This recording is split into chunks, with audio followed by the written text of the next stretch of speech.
Assalamualaikum warahmatullahi wabarakatuh.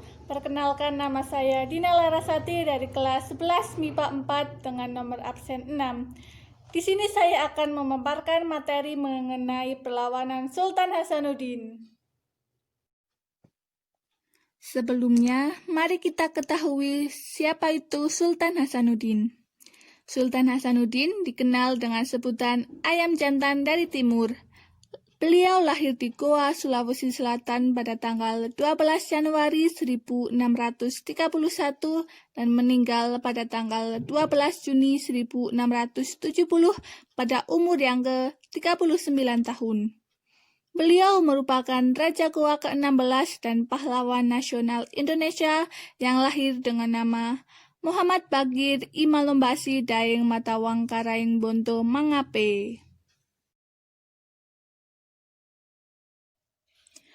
Dalam jalur perdagangan internasional, pelabuhan Somba Opu memiliki posisi yang strategis. Pelabuhan tersebut berperan sebagai bandar perdagangan tempat persinggahan kapal-kapal dagang dari timur ke barat atau sebaliknya. Dengan posisi yang strategis dan melihat perannya, VOC berusaha untuk menguasai pelabuhan Somba Opu dan menerapkan monopoli perdagangan. Untuk mewujudkan keinginannya, VOC harus menundukkan kerajaan Goa.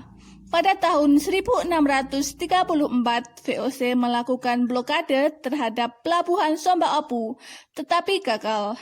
Hal tersebut karena perahu-perahu Makassar yang berukuran kecil, lebih lincah, dan mudah bergerak di antara pulau-pulau yang ada. Kapal-kapal VOC kemudian merusak dan menangkap kapal-kapal pribumi maupun kapal asing lainnya.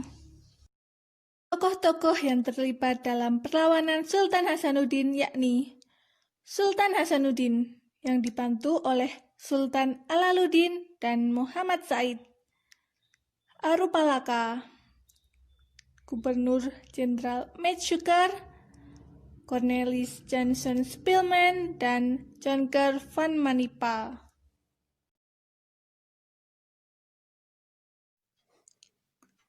Sultan Hasanuddin ingin menghentikan VOC dan seluruh kekuatan dipersiapkan untuk menghadapi VOC yang ingin memaksakan monopoli perdagangan di Goa. Demikian juga sebaliknya, VOC mempersiapkan untuk menundukkan Goa. VOC mulai melancarkan politik divide et impera, misalnya dengan menjalin hubungan dengan seorang pangeran Bugis dari Bone yang bernama Arupalaka.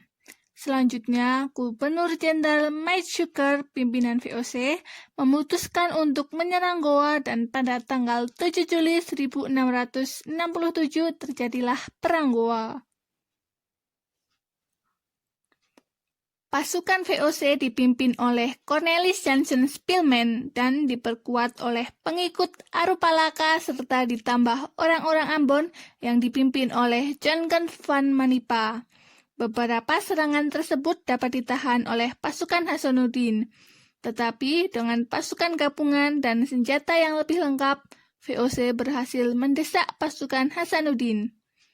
Benteng pertahanan yang ada di Parombang dapat diduduki oleh pasukan Arupalaka dan hal itu menandai kemenangan pihak VOC atas kerajaan Goa. Sultan Hasanuddin dipaksa untuk menandatangani perjanjian Bongaya pada tanggal 18 November 1667. Berikut merupakan isi perjanjiannya. Isi perjanjian Bongaya. VOC memperoleh hak monopoli perdagangan di Makassar. Kedua, Belanda dapat mendirikan benteng di Makassar. Ketiga, Makassar harus melepaskan daerah-daerah jajahannya seperti Bone dan pulau-pulau di luar Makassar. Keempat, Arupalaka diakui sebagai Raja Bone.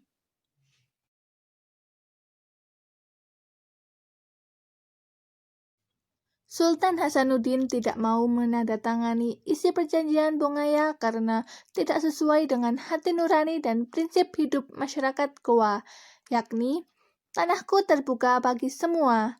Tuhan menciptakan tanah dan laut, tanah dijadikannya untuk semua manusia, dan laut adalah milik bersama. Sultan Hasanuddin pada tahun 1668 mencoba melawan VOC, tetapi dapat dipadamkan oleh VOC. Akhirnya, dengan sangat terpaksa, Sultan Hasanuddin melaksanakan isi perjanjian Bongaya. Bahkan, benteng pertahanan rakyat Goa diserahkan kepada VOC dan oleh Spelman diberi nama Benteng Rotterdam. Berikut tadi merupakan pemaparan saya mengenai perlawanan Sultan Hasanuddin. Sebagai warga negara Indonesia dan yang jelas sudah terbebas dari masa penjajahan, untuk itu sangat penting untuk menghargai dan mengetahui jasa-jasa para pahlawan yang telah berkorban agar tidak mudah lekang oleh waktu dan sejarah. Sekian, semoga bermanfaat. Wassalamualaikum warahmatullahi wabarakatuh.